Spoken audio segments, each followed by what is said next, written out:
Welcome.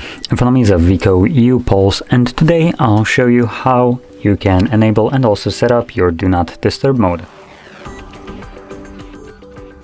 To get started, we're gonna swipe down from the top of our screen to get our toggles. We're gonna swipe down once again to extend the list of toggles, and then simply look for the Do Not Disturb toggle. For me, it is right over here. So once you see it, first time around, I recommend holding it. This will quickly take you to the settings where you can customize how it will function.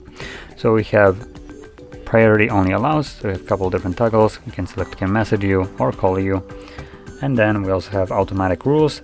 So this is basically a schedule. If you want one, you can set it up right here. You can edit the ones that are already made. And if you want to utilize them, just make sure you toggle them on in the settings of the toggle.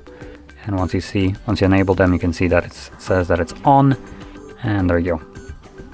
Now, once you set up everything and you want to use the mode manually, find the toggle once again and simply tap on it. Now, it will bring up this option right here. So we have total silence, alarms only, or priority only. You can check out whichever one you want.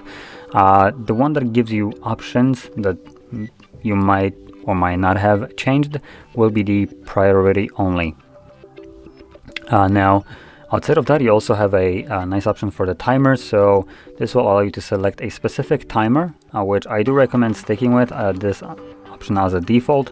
So if you want more than 1 hour, just press the plus button to add more hours and then click on done to enable it. Alternatively, you could select until you turn off, but then when you forget about the mode, it will just run indefinitely in the background, and that's probably not something that you might want to have enabled all the time. So anyway, I'm gonna select done.